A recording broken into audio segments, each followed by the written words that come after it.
के चकनाचूर हो जाते हैं और वो उपदेश आत्मसात हो जाता है। लेकिन इसको यदि आत्मसात करना है तो प्रस्तुति पूर्वक सुने, अपने हित की दृष्टि से सुने तो काम होगा। बाकी अगर ऐसे ही सुनने लग जाए कि चलो अब प्रवचन सुन के आते हैं, बहुत दिन हो गए गए नहीं है, पंडित जी आए सुन लो, ऐसे सुनने जाओगे तो ये वाणी का अंदर में धारण नहीं होगा। श्रवण तो हो जाएगा लेकिन धारण नहीं हो पाएगा।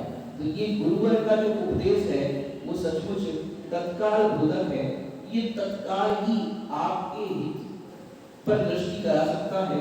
तो गुरु मुख से श्रवण करने से सयाना देशना लब्धि भेद विज्ञान में समर्थ होता है, अन्यथा लोक में कोई भी गुरु की सेवा क्यों करता, अर्थात नहीं करता।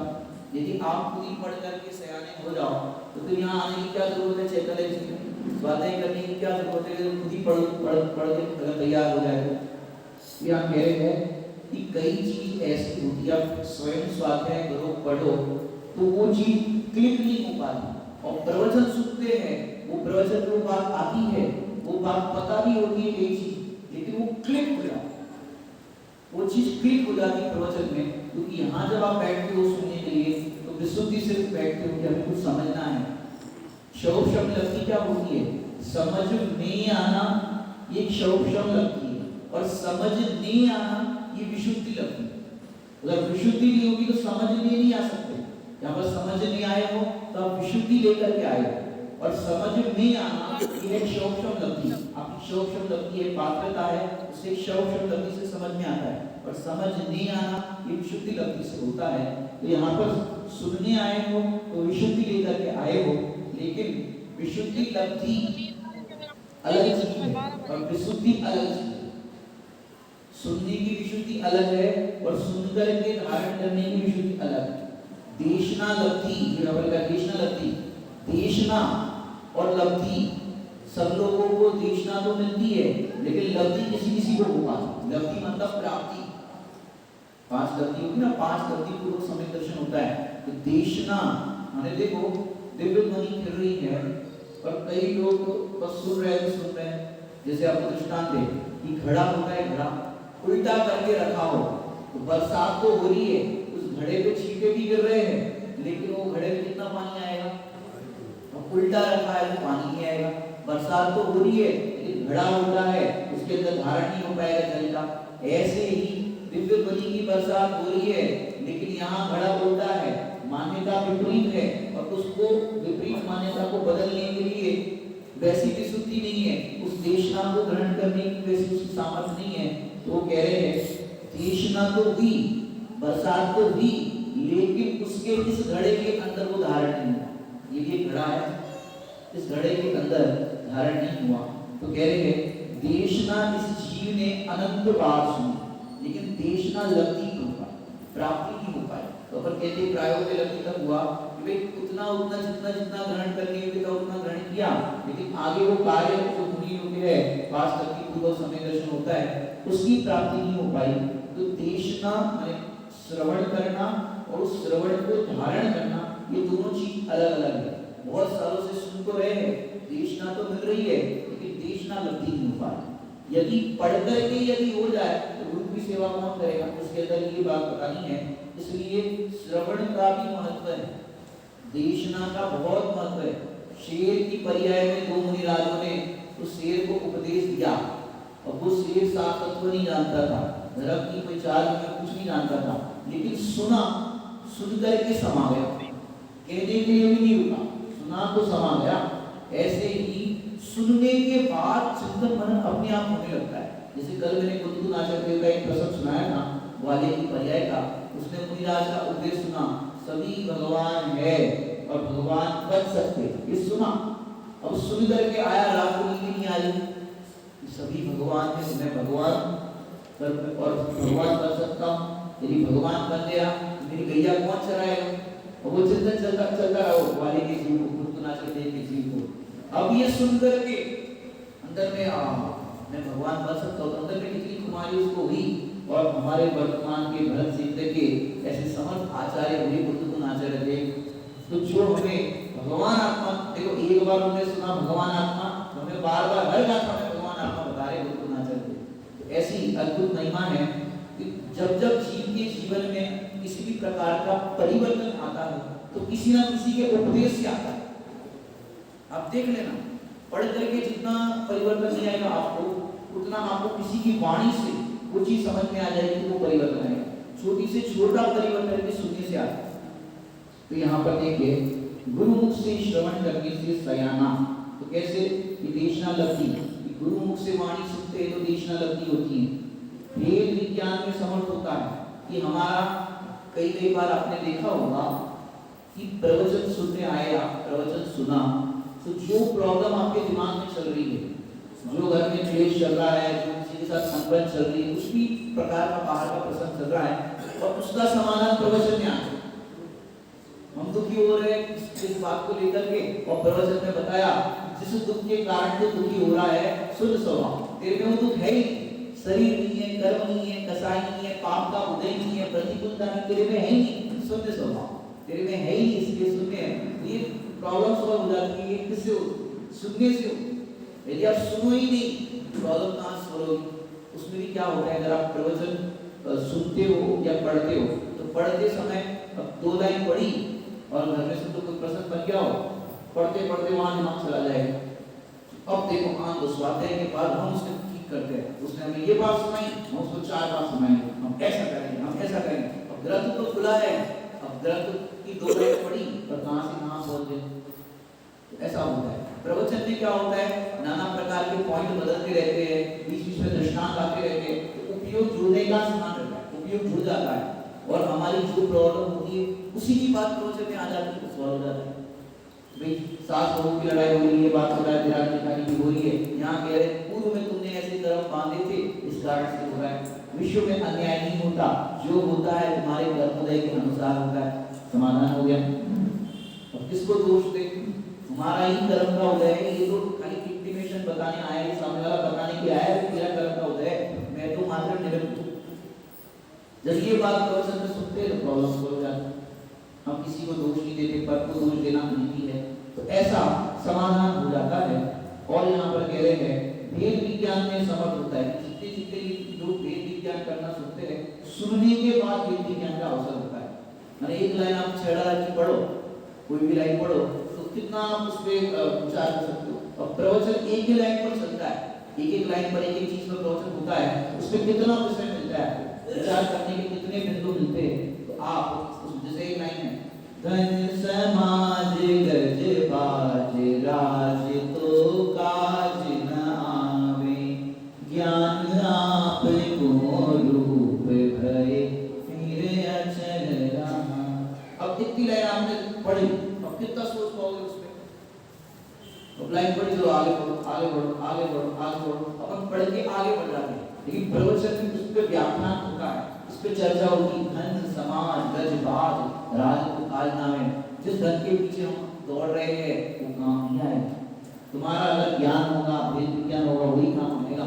तो तन धन को साथ समझा था, ये भी छोड़ चले जाते, ये गज बाज, ये सब हाथी घोड़ा, आजकल की भाषा में कहिए बाइक कहो, मोटर कार कहो, ये सब कुछ काम नहीं आता। ये तुम्हारा जो ज्ञान है, वेद विज्ञान है, यही काम है। अब इसमें जितना विस्तार हो सकता है वो विस्तार होगा, तो आपको सोचने के लिए बिंदु मिलेंगे। अब इतनी पूरे प्रवचन के अंदर किसी को कोई पॉइंट क्लिक होता है, किसी को कोई पॉइंट क्लिक होता है, सबकी अपनी योग्यता अनुसार सबको पॉइंट क्लिक होते हैं। तो फिर अब कभी सबको खड़ा करके पूछे एक प्रवचन के बारे में, भैया कौन सी बात समझ में आई, तो कोई कुछ कहेगा, कोई कुछ कहेगा। प्रवचन एक और सबको अलग अलग समझ में आ रहा है, दिव्य ध्वनि भी एक होती है। अब 4 वहां 3 गति के जीव आते हैं, पर अपनी अपनी योग्यता अनुसार उनको दिव्य ध्वनि का साथ समझ में आता है, सबको अलग अलग समझ आता है। प्रवचन एक सबको समझ में आता है, अलग अलग चीजें। ऐसा क्यों? क्योंकि सबकी अपनी योग्यता होती है, उस योग्यता के अनुसार प्रवचन सुनते हैं। हम प्रवचन तो एक ही करेंगे, एक ही चीज समझाएंगे, लेकिन सब अपनी अपनी योग्यता अनुसार। किसी को दृष्टांत की रुचि होगी तो दृष्टांत में मजा आ जाएगा, किसी को सिद्धांत की होगी सिद्धांत में मजा आ जाएगा, किसी को भजन की लाइन में रुचि होगी, बड़ी जो भजन की लाइन क्या होगी, तो बता जरा, भजन भजन भजन की लाइन क्लिक हो जाएगी। सबकी अपनी अपनी रुचि होती है, उस अनुसार ग्रहण होता है। तो यहाँ पर जितनी भी जीवों के अंदर परिवर्तन आता है, वेद विज्ञान का अवसर होता है, ये गुरुमुख से उपदेश सुनते हैं, किसी के प्रवचन से अपने को बात क्लिक होती है। अन्यथा लोक में भी कोई भी गुरु सेवा क्यों करता, अर्थात नहीं करता। स्वयं बोधित साधु किसी गुरु की सेवा नहीं करते। देखिए, स्वयं बोधित साधु होते हैं, वो किसी की सेवा नहीं करते, वो किसी की सेवा करनी नहीं पड़ती। स्वयं बोधित माने कि जो स्वयं से ही अपना आत्मा का अनुभव कर ले, उसे कहते हैं स्वयं बोधित। जैसे तीर्थंकर के जीव होते हैं, वो अपने जीवन दरमियान किसी को भी नमस्कार नहीं करते, किसी साधु को मिलना ही नहीं होता। कई बार उनको दर्शन ही नहीं होते किसी साधु के, तीर्थंकर को। चाहे पहले तीर्थंकर में सोचो, पहले कोई था ही नहीं, लेकिन 24वें तीर्थंकर मांगे लोगों में उस जमाने में साधु तो होंगे भी नहीं होंगे, साधु तो होंगे, लेकिन उनको दर्शन ही नहीं होते बचपन से देखा जाए। और जब दीक्षा धारण करते हैं, पंचमुष्टि केश करते हैं, तो सिर्फ नमस्ते में, क्या बोलते हैं, नमस्ते, सिद्ध भगवान को सिद्ध स्मरण करते हैं, नमस्ते करते हैं और दीक्षा धारण करते हैं। तो पूरे जीवन दरमियान वो किसी को नमस्कार नहीं करते। स्वयं से ही, बचपन से ही, गर्भ से ही 3 ज्ञान के धारी होते हैं, मति, शुद्ध और अवधि है। और तीर्थंकर जब गर्भ में आते हैं, तो सिकुड़ के नहीं होते, जैसे भगवान की प्रतिमा होती ना, वैसे ही गर्भ में विराजमान होते। माँ को भी कोई कष्ट नहीं होता, और वो बाल तीर्थंकर को, जीव को भी कष्ट नहीं होता। जैसे भगवान की प्रतिमा होगी, वैसे ही गर्भ के अंदर विराजमान होते। ऐसी है तीर्थंकर का अतिशय। तो ऐसा अद्भुत अतिशय होता है वैसे जीवों को, तो उनको किसी से सुनना नहीं पड़ता उपदेश।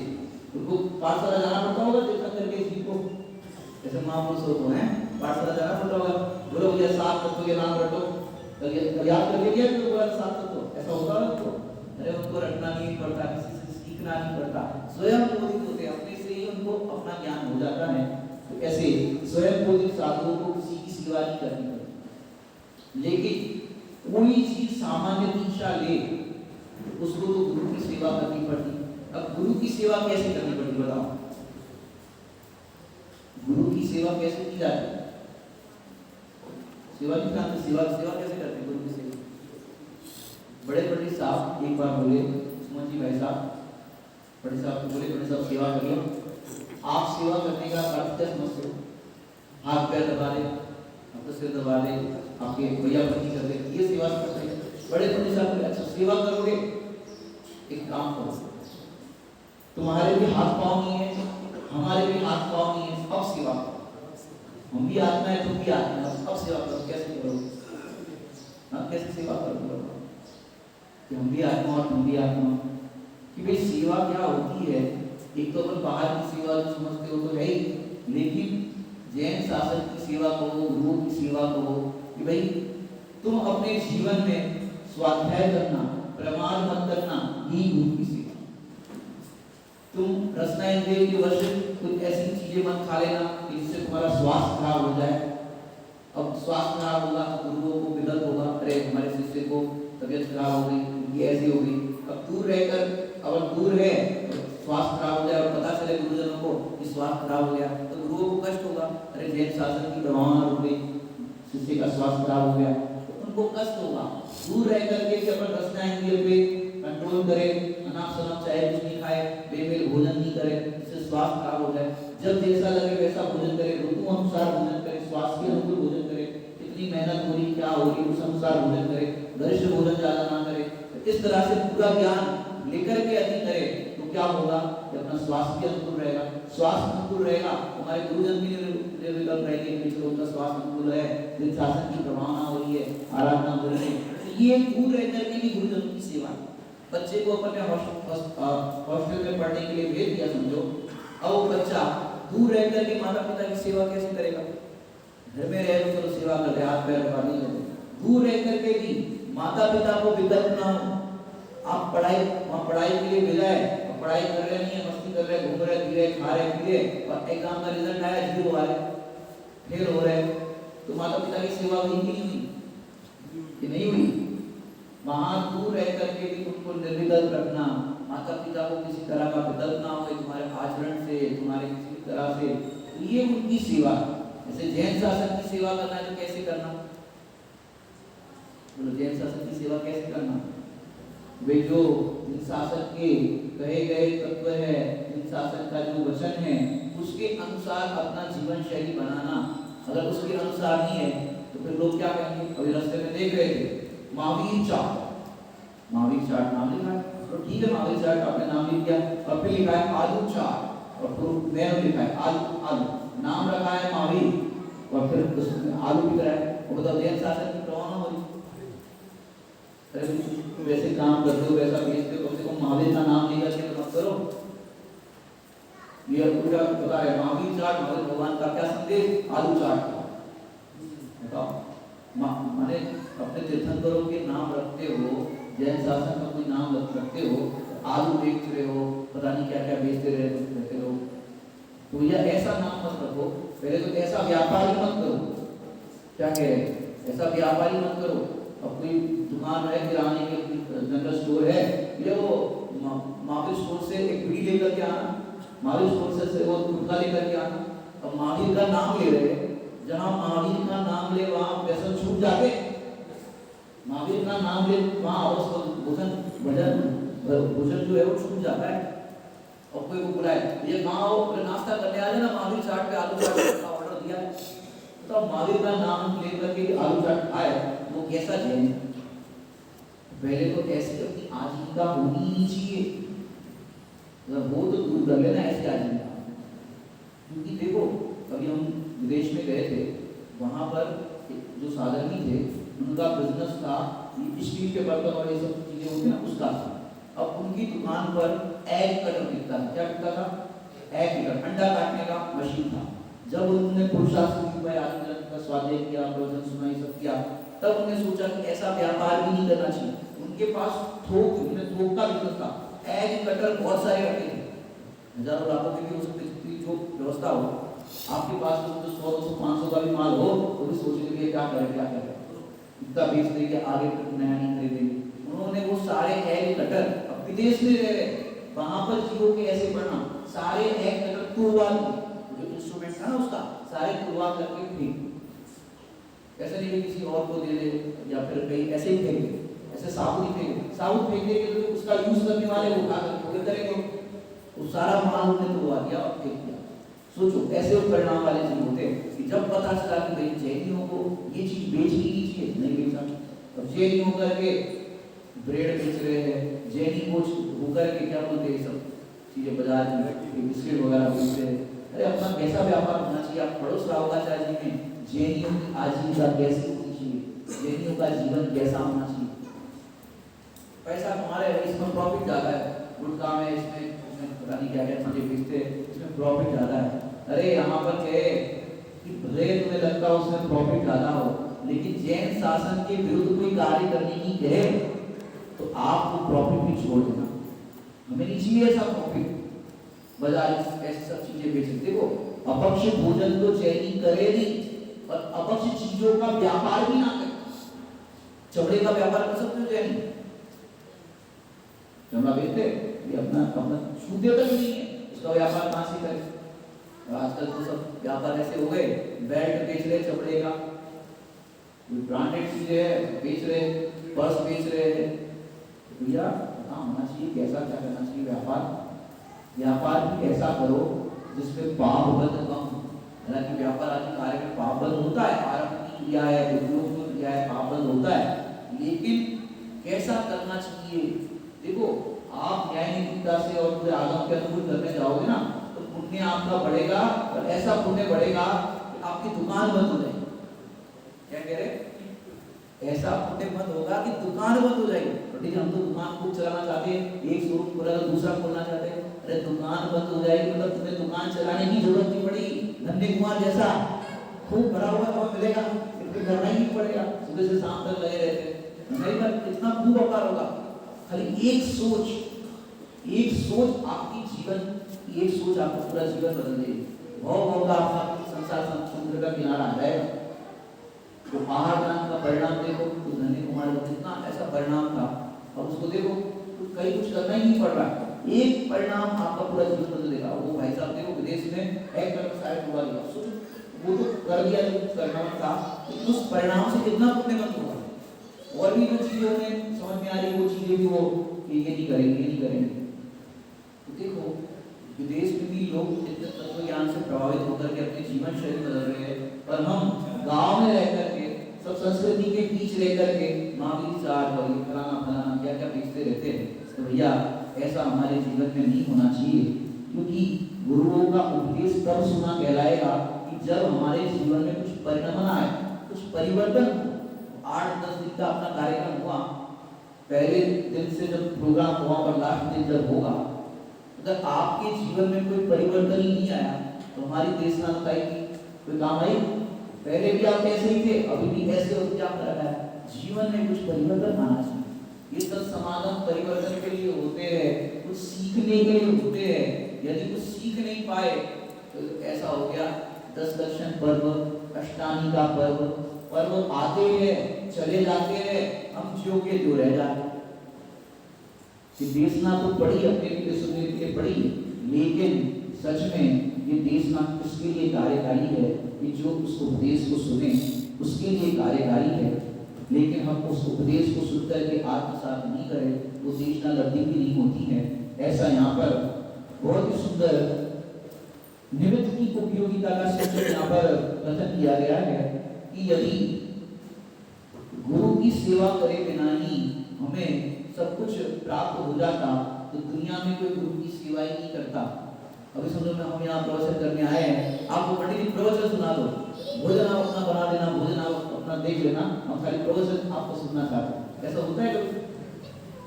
भाई सेवा करोगे तभी तो विवाह मिलेगा, नहीं बात। भोजन नहीं कर रहे पंडित जी, भोजन नहीं कर रहे पंडित जी।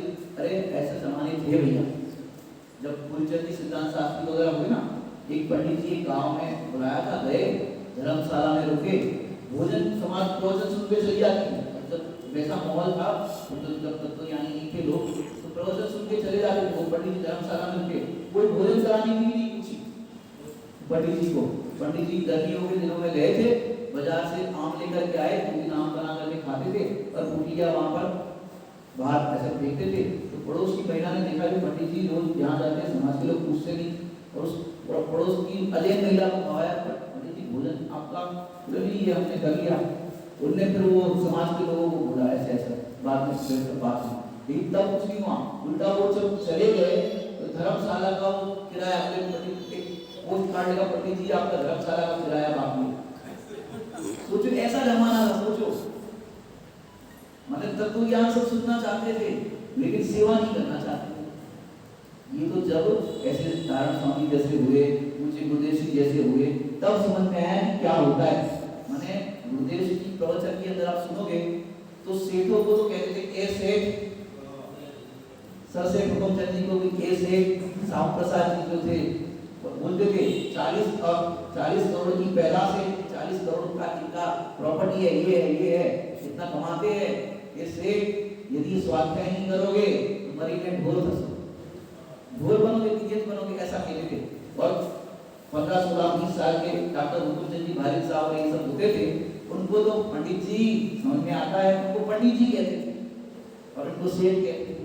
मैंने तब गुरुदेव जी से विद्वान क्या होते हैं, कैसे क्या होते हैं, जिनसे हम प्राप्त करते हैं उनके प्रति कितना बहुमान होना चाहिए। जब अंदर में बहुमान होगा तब ये उपदेश ग्रहण हो पाएगा।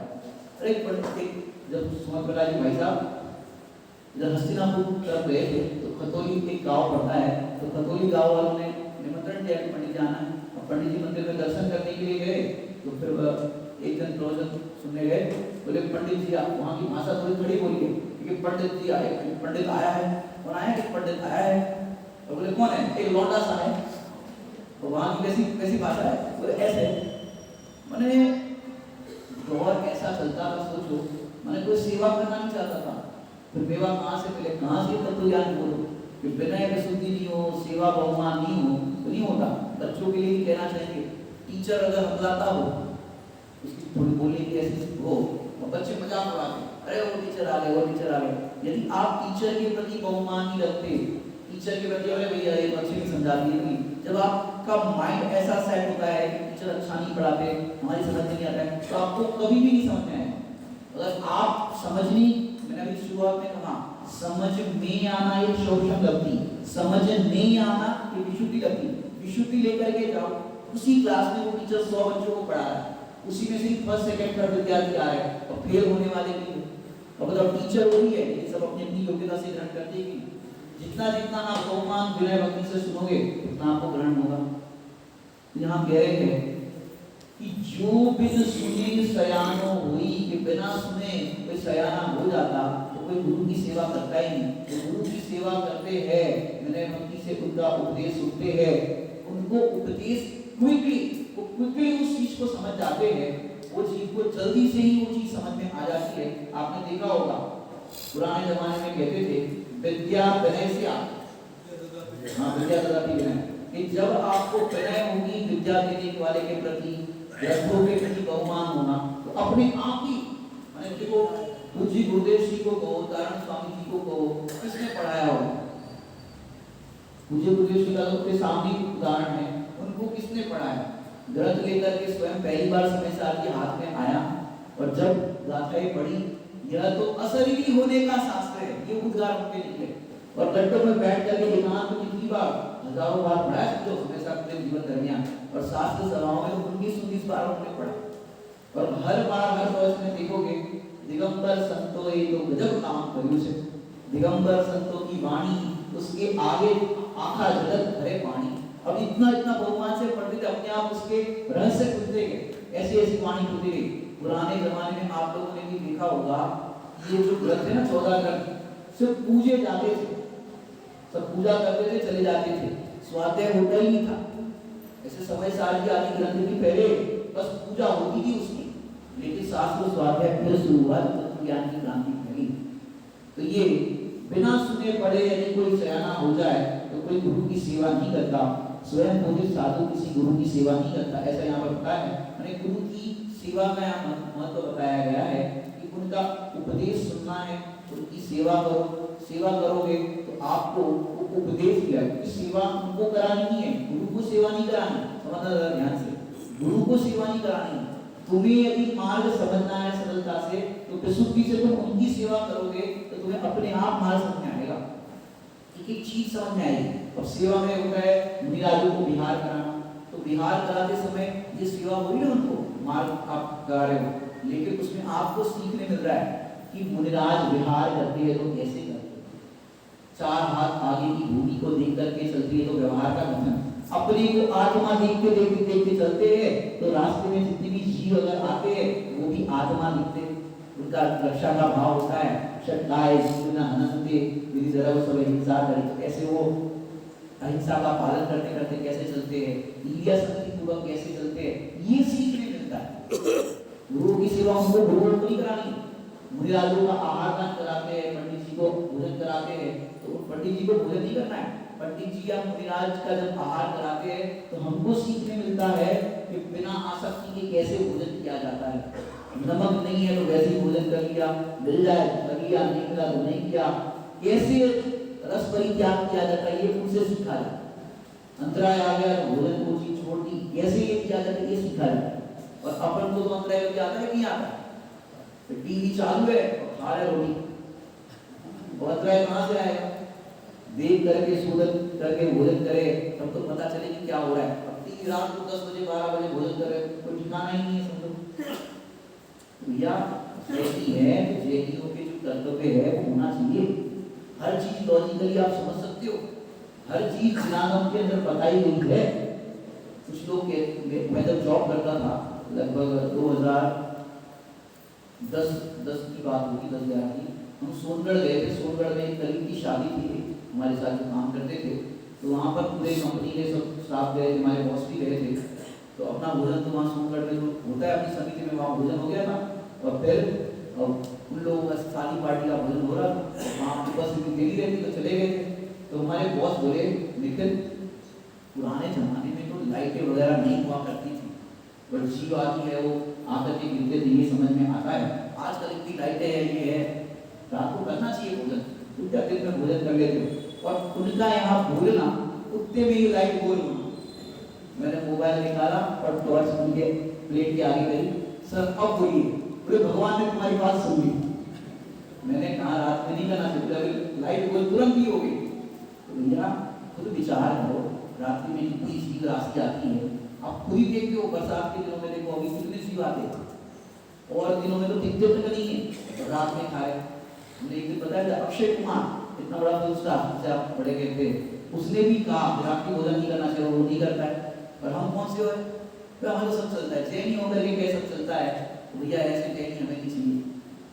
क्या कह रहे हैं ऐसे जैनी इसलिए, अगर आप जैनी का जिन शासन का ध्वज लेकर के चलते हो, नाम जैन धराते हो, अपने नाम के आगे जैन रखते हो, तो कम से कम जैन के कर्तव्य तो अपने जीवन में होने चाहिए। मैंने पिछली बार भी कहा था, अगर कितना अपने में नहीं है तो कम से कम जैन नाम किसी के आगे दो, तो कहेंगे एक जैन साहब अपने देखे आलू चाट खा रहे, आप भी खाते होगे पंडित जी, कैसे कैसे करिए सुनना जरा ध्यान से भैया। हम अध्यात्म की ऊंची ऊंची बात कर ले, लेकिन बेस ही अपना क्लियर ना हो, जैनियों के योगी व्यवहार ना हो, और ऊंची बात कर ले, पर्याय से भी पार है, पर्याय से भी भिन्न है, बताओ क्या होगा? शाही भाव से भी भिन्न है, शाही भाव है ही नहीं तो कैसे भिन्न करोगे? जहाँ जो भूमिका में जो है उससे भेद विज्ञान करो। गुरुओं का उपदेश विनय विशुद्धि से, सेवा से, बहुमान से, भक्ति से ये प्राप्त होता है। इसलिए यहाँ पर निमित्त की उपयोगिता बताई है कि वो हमें गुरु तो दिशा बताते हैं, दशा को स्वयं पुरुषार्थ से प्रकट करनी पड़ेगी। वो तो दिशा बताएंगे, मार्ग बताएंगे, मार्ग में स्वयं प्रकट करना पड़ेगा, ऐसा यहाँ पर भाव है। आगे सयाना होने पर क्या होगा? चलो उपदेश सुन लिया, उनकी वाणी से हम सयानी हो गए, तो सयाना होने पर क्या होता है? 17 नंबर पर देखिए, नाम नाम नाम मिलन। अब यहाँ पर 3 बार नाम आया और फिर कहा मिलन। अब सब बड़ी बड़ी टीकाएं जो लिखी है, पीएचडी की है, सबने अपने अपने स्तर पर बहुत विस्तृत इसका वर्णन किया है। यहाँ पर सुमन जी वैसा में इसका संक्षिप्त में क्या अर्थ होना चाहिए, क्या भाव होना चाहिए, हमारे सामने प्रकट किया है। सयाना होने पर ज्ञान ज्ञाता ये अभेद हो जाता है। सयाना होने पर क्या होता है?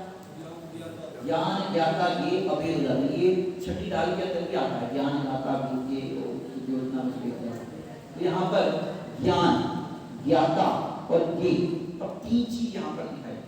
ज्ञान, ज्ञान मतलब सबको पता है, जो जानने वाला है वो ज्ञान है, वो ज्ञान ज्ञान हो ज्ञान। फिर ज्ञाता, जो ज्ञान की जानन जानन पर्याय है ना, ये जानना जानना ये पर्याय का काम होता है। ज्ञान का ज्ञान है वो मात्र जानने का काम करता है, और जानना ये पर्याय है। तो पर्याय को जिसने जाना वो है ज्ञाता, तो वो है आत्मा। तो ज्ञान ज्ञाता और ये जिसे जाना, जो जानने में आया वो ये। अब अपन भेद करें तो मेरे ज्ञान, देखो मैं जानने वाला हूँ, ये भी भेद हो गया। मैं जानने वाला हूँ, ये भी भेद हो गया। मेरे जानने में क्रोध जलता, राग जलते, जो कुछ भी जलता, वो जो जलता वो ये, और मैंने इसको जाना वो है ज्ञाता। जानने का काम करता है वो ज्ञाता।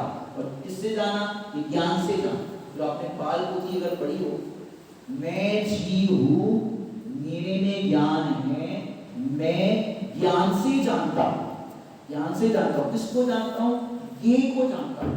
इधर जो बात आई, और बहुत सुंदर है, मतलब ये पाठ यदि आपको आ जाए ना, रटने की बात से बच्चों को तो रटाते, लेकिन इसका भाव वास्तव में ना, और कुछ भी नहीं पढ़ना पड़ता। मैं जीव हूँ, मेरे में ज्ञान है, शरीर अजीब है, शरीर कुछ जानता नहीं, इसके शरीर और आत्मा दोनों भिन्न भिन्न है। अब क्या पढ़ाई बाकी रहेगी बताओ? मैंने बच्चों के लिए पहला पाठ ये क्यों पढ़ाया होगा? सोचो, पहला पाठ ये क्यों पढ़ाया होगा? इसलिए सोचो उस बच्चे की आयु कम हो, छोटे में ही डेथ हो जाए, लेकिन ये पाठ पढ़ना ना रहे। ये पाठ पढ़ना मतलब इतना सा भेद विज्ञान की उस बच्चे ने बात सीखी ना, बहुत कार्यकारी होती है। ये उपदेश एक कितना कार्यकारी पता है आपको? सयाना होने के लिए पाठशाला में बच्चे ने उपदेश सुना, शरीर अलग है, आत्मा अलग है, बच्चियों ने पाठशाला में सुना। तो ऐसे ही प्रसंग लाइव वर्तमान में बने। बड़े पंडित साहब कई बार सुनाते हैं, दिल्ली के अंदर चंबल के डाकू होते ना, डाकू उठा करके लेके गए पाठशाला के बच्चे को, और उस बच्चे के कनपट्टी पे बंदूक रख दी डाकू ने। अभी इसी वर्तमान काल की बात है, बंदूक रख दी और उससे कहा अपने पिताजी को वोट पर बोल, 25 लाख रुपए लेकर के आए, नहीं तो तुझे मैं गोली मार दूंगा। ऐसा उसको बोला फोन पे बोल। वो बच्चा बोला मार ले, मैं नहीं मरता, मैं आत्मा हूँ, मैं मरता नहीं। उसके कांपने लगे हाथ। ये छोटा सा बच्चा और कह रहा है मैं मरता नहीं हूँ, मैं तो आत्मा हूँ, मार दे। अपन कब जाए? वो बच्चे सरल होते, जो होता है वो कह देंगे। उसने तो जो बड़ा था पाठशाला में लड़का से कह मार दे, मैं नहीं मरता। तो ये पाठशाला के संस्कार वो कपने लग गया। और बाद में जो कुछ भी हुआ, पैसे दिए नहीं दिए वो बात अलग है, लेकिन उसके श्रद्धा की बात। एक पाठशाला की बच्ची फटाके की दुकान सामने थी और उड़ करके उसके वो दुकान में लग गई और उसके पिताजी भोजन करने गए थे और वो बच्ची जल गई, पटाखे जल गए थे, वो बच्ची जल गई, दुकान का वो फायर ब्लास्ट हो गया, वो बच्ची जल गई। हॉस्पिटल में उसको लेके गए और घर वाले परिवार वाले सब रो रहे थे, लेकिन बच्ची सांस परिणामी वो कह रही, पिताजी मम्मी आपकी चिंता करते हो, क्यों आप चिंता करते हो, ये जो कुछ भी हुआ है ये शरीर में हुआ है, मैं तो आत्मा हूँ।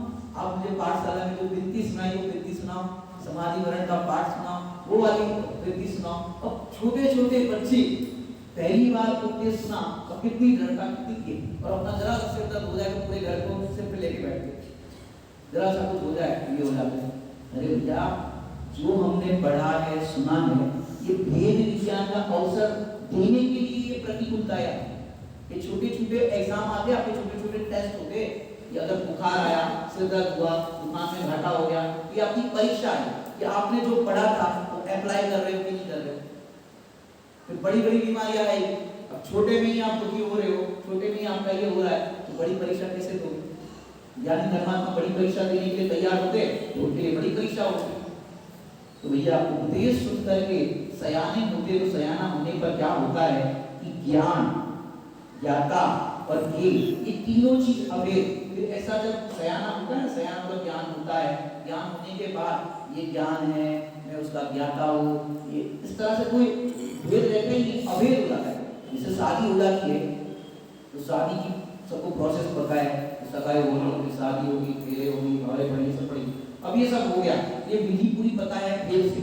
अब शादी होने के बाद कमरे में पहुंचे और पत्नी से कहे मैं पति हो गया, तो पत्नी हो गई, हमारी शादी हो गई। अब ऐसा ऐसा भेद करके बदल करता रहे, मैं पति हो गया, तुम पत्नी हो गई, ऐसा भेद करता रहे तो पत्नी क्या कहे, पता नहीं किस पागल से शादी हो गई, आगरा भिजवा इसको। क्यों? अरे पति हो गया, बस श्रद्धा ने बात फिक्स हो गई, तब शादी भावरे पड़ गई। आज से महाराज ने बोला आज से आप दोनों पति पत्नी बस स्वीकार करो, उसके बाद विकल्प करता रहे, भेद करता रहे, तो सयाना, उसको सयाना नहीं कहेंगे। सयाना तो वो है कि फिर उसको बाद में विकल्प ही ना रहे, मैं पति हूँ, ये आपको कितनी बार याद आता है मैं पति हूँ, मैं पत्नी, बस कितनी बार याद आता है, अपना नाम कितनी बार आता है, मैं पत्नी हो गई, मैं सुहागन हो गई, सुहागन हो गई, ऐसा याद आता है? नहीं आता।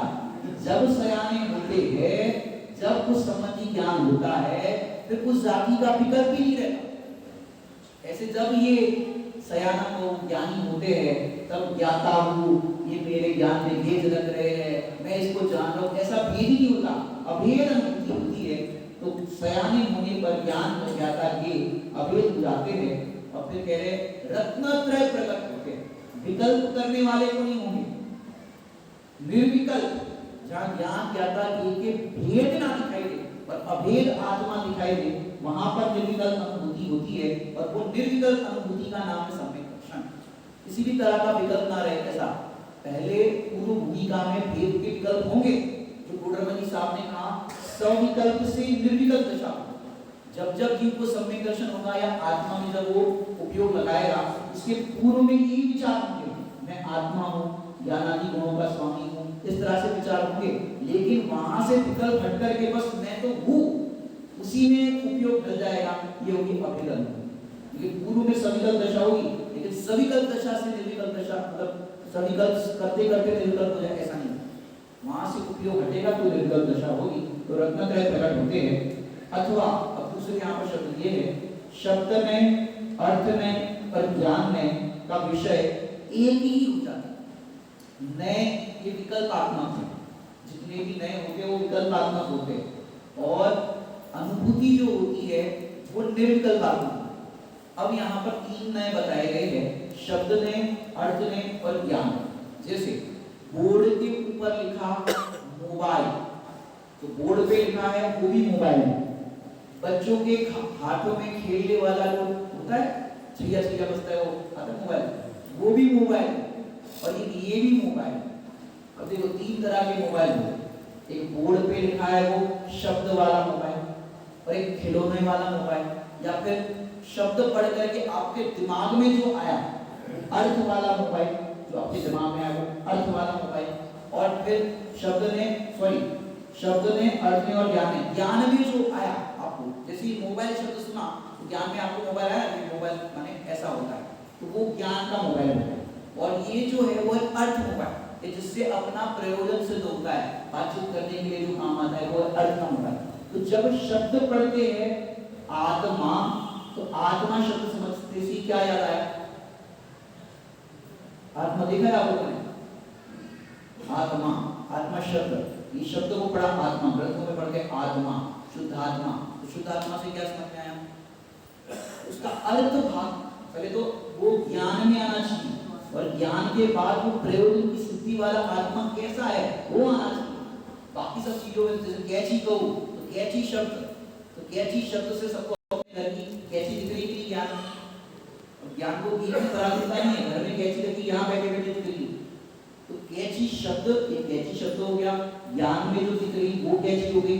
और जब जो काम पड़ता है वो कैची का प्रयोग करते वो अर्थ। आम, आम शब्द लिखा मैंगो, ये मैंगो, मैंगो शब्द सुनते से ही या पढ़ते से ही मुंह में पानी आ जाता है ये। और ज्ञान में मैंगो का आकार दिखता है, जो जो आपने मैंगो देखी हो जहाँ की जैसे देखी वो आकार दिखता है। और एक अर्थ वाला मैंगो जिससे अपना प्रयोजन कार्य सिद्ध होता है।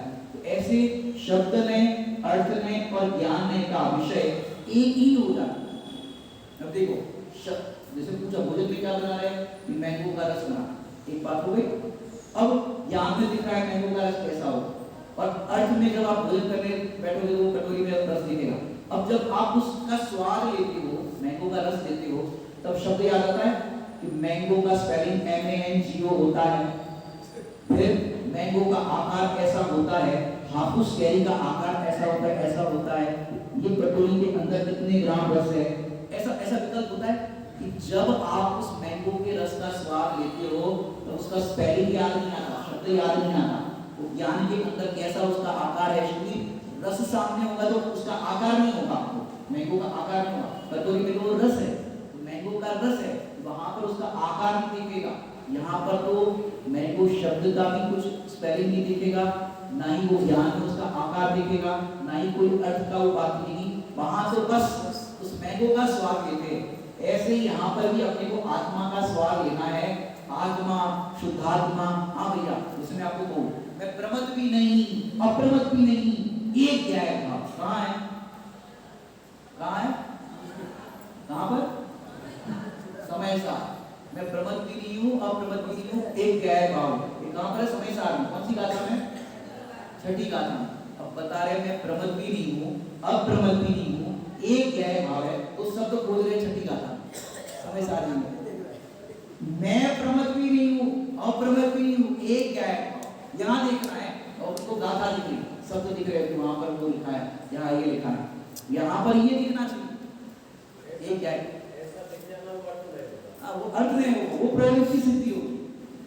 अपने को जहाँ कोई भी लाइन आती ना, हाँ, राजा राणा छत्रपति हाथी के असवार, मरना सबको एक दिन अपनी अपनी बात, कहाँ लिखा है? वो बस ग्रंथ दिखते हैं, लाइन पढ़ते से ही ग्रंथ दिखते हैं। अरे ग्रंथ कब तक पढ़ते रहोगे? ग्रंथ को पढ़ करके अपने को पढ़ने की कला सीखो। राजा राणा छत्रपति हाथी के असवार, मरना सबको एक दिन। कब मरना है भैया? अपनी अपनी बात। मरते कि नहीं मरते? मरते, हाँ, शरीर के द्वारा मरते, आत्मा तो। अरे वहां पर लिखा है नहीं मरते। राजा राणा छत्रपति हाथी के असवार, मरना सबको एक दिन अपनी अपनी बात। उस लाइन में लिखा है नहीं मरते, लिखा है मरना सबको एक दिन अपनी अपनी बात, और हम कह रहे नहीं मरते। हाँ नहीं मरते, वहां पर साफ साफ लिखा है राजा राणा छत्रपति हाथी के असवार। जो अपने को राजा मानता है, जो अपने को राणा मानता है, जो अपने को छत्रपति मानता है, जो अपने को पुरुष मानता है, स्त्री मानता है, बच्चा मानता है, बूढ़ा मानता है, वो मरता है। और जो अपने को आत्मा मानता है वो नहीं मरता। देखो कौन मरता है? ये मरते। लिखा राजा राणा छत्रपति हाथी के असवार। ये जो अपने अपने को मान रहे कि मैं बड़ा राजा हूँ, मैं बड़ा ये हूँ, छत्रपति हूँ, मैं सब योद्धाओं का बहुत बड़ा योद्धा हूँ, सब हूँ, लेकिन कह रहे कि जो ऐसा मानते हैं वो अपनी अपनी बात मानता है, और जो अपने को आत्मा मानता है वो नहीं मरता। हर चीज को पॉजिटिव निकालना देखो, अस्थि से बात शुरू करो, कौन मरता है? नहीं मरते भैया। तो छठी गाथा नहीं दिखनी चाहिए, वहां पर ये दिखना चाहिए। सुनाई बात? तो ये सयाना होने पर शब्द में, अर्थ में और ज्ञान में तीनों प्रकार के विकल्प नहीं रहते, निर्विकल्प दशा हो जाती है जब सयान होते। तो ये रिजल्ट बता रहे हैं, जो सयाने हुए उपदेश को सुन करके जिन्होंने स्वरूप समझा उनकी दशा ऐसी है। अब आगे 18 शून्य स्वभाव में रमणता से धर्म शुक्ल ध्यान, ये शीर्षक दिया। नाम 12, अब नाम यहाँ पर 12 प्रकार के नाम यहाँ पर दिए हैं। लीलार ललाट साकड़ो, सौम्यता, प्रेसे से दृष्टि साकड़ो माने अंतर्दृष्टि, सबक साकड़ो माने मौन, सहकार निमित्त साकड़ो, घर अंतर्जल साकड़ो, बहिर्जल साकड़ो, माने ये 12 प्रकार के यहाँ पर बताए गए हैं कि शून्य स्वभाव में जो जीव रमण करेंगे, अपने आत्म स्वभाव में रमण करेंगे, उनको क्या क्या प्राप्त होगा। पहले भी बहुत कुछ बता चुके हैं क्योंकि पैकेज बहुत बड़ा है, एक साथ बता नहीं सकते, इसलिए अलग अलग कार्यक्रम बता रहे हैं कि शून्य स्वभाव में आश्रय करने पर कितना होगा। और कई लोगों को तो थोड़ा सा स्कीम में होगा ना, भाई इसमें कितना फायदा होगा, बोले इतना होगा, और क्या फायदा होगा, और क्या फायदा होगा, और क्या होगा। यहाँ पर अलग अलग कार्यक्रम बता रहे हैं शून्य स्वभाव का आश्रय करने पर क्या होगा। पहले बताया निर्मल आदि सब प्रकट समय दर्शन आदि की पर्याय मिलेगी, केवल ज्ञान मिलेगा, समोषण मिलेगा, ये मिलेगा, ये मिलेगा। अब फिर कह रहे और क्या मिलेगा, तो बता रहे हैं जो जीव अपने आत्म स्वभाव में शून्य स्वभाव में रमणता करते हैं उनको धर्म ध्यान और शुक्ल ध्यान होता है। ध्यान कितने प्रकार के होते हैं, 4 प्रकार के ध्यान होते हैं। अब यहाँ पर पहले बात कर रहे हैं धर्म ध्यान की और शुक्ल ध्यान। धर्म ध्यान होता है और शुक्ल ध्यान होता है, और उसके अंदर 12 प्रकार के यहाँ पर उसके नाम बताए गए हैं। यहाँ पर अपन सामने जो अर्थ लिखे गए उस अनुसार देखते हैं। धर्म ध्यान शुक्ल ध्यान का वर्णन। अब ध्यान किसे कहते हैं, पहले तो ध्यान करते हो आप लोग, ध्यान करते कि नहीं करते हो भैया। ध्यान करने के पहले ज्ञान होना चाहिए। किसी वस्तु को देखो, 2 एंगल से ध्यान का वर्णन आता है।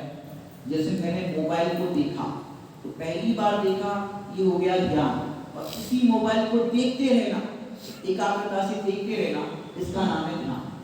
तो नया सरलता से एक बार देखा तो इस वस्तु का हुआ ज्ञान, और कंटिन्यू उसको देखते रहना, इसका नाम है ध्यान, एकाग्रता से। जैसे आत्मा को देखा एक बार तो ये आत्मा का ज्ञान, और उस आत्मा के ज्ञान होने पर आत्मा को ही देखते रहना, एकाग्रता, आत्मा को ही हर कार्य में अग्र करना, इसका नाम है ध्यान। तो नई बात। अब अपने कौन से ध्यान चलते हैं अपनी भूमिका में बताओ। 8 ध्यान और रौद्र ध्यान, उसकी चर्चा आगे की कार्यक्रमों में आएगी ना। धर्म ध्यान और शुक्ल ध्यान की बात कर रहे हैं। धर्म ध्यान इस पंचम काल में हो सकता है कि नहीं हो